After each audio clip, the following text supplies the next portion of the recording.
Hi, everyone. Lindsay LaShell from Open Lines Marketing.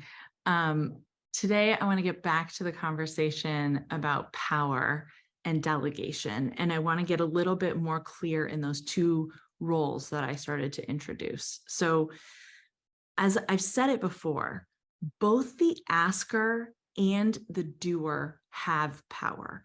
It's a different kind of power, but they both do. And let me tell you what I'm talking about. So the thing is, it's not a hierarchy or a power imbalance.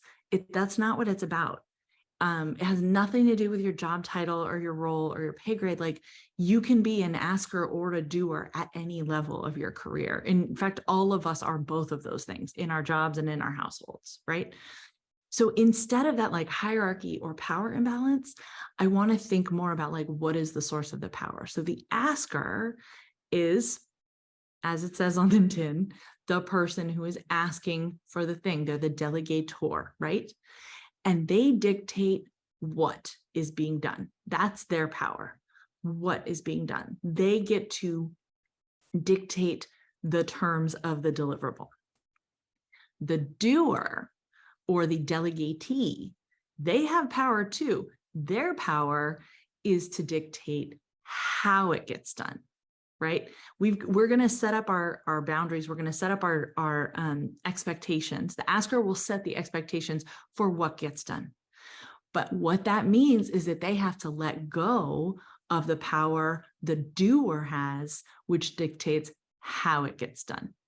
So if I tell my stepdaughter that her room needs to be clean by the time she goes to bed on Sunday night, we have talked about it, and I have given her the what. The what is clean floor, clean couch, clean bookshelf, right? Nothing is on those things. Everything, all clothes are put away. She knows that's the what of a clean room. But I'm not telling her how to go about doing it. That's up to her, right? Because she's the one that has to do it. So I have to let go of the how. That's none of my business. As long as she gets done the things I've asked for, how they get done is not my problem. So the asker has the what power, the doer has the how power.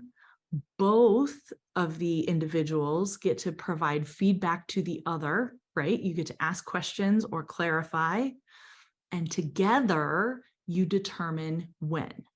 Right? Together, you make the commitment of when the thing will be done, but it requires a two-way street and a two-way communication. So, like I said, this whole thing hinges on getting comfortable with power. And so that's the thing I want you to take away from. It's okay for the asker to have the power of what, because the doer has to have the power of how. And so that might feel like to the asker is giving up a little bit of power. I don't care. That's a requirement for making this work. Okay. So asker, doer, but everybody's got power in this thing, and we should be honest about it. Okay. Hope that's useful. New way of thinking about things. I'll link to the course if you want to go online, if you want to go onto my Kajabi and take the course and get the whole structured playbook and script. Highly recommended. It's a really, really good. Also just only about an hour. So hope that's useful to you, and I will talk to you soon. Thank you.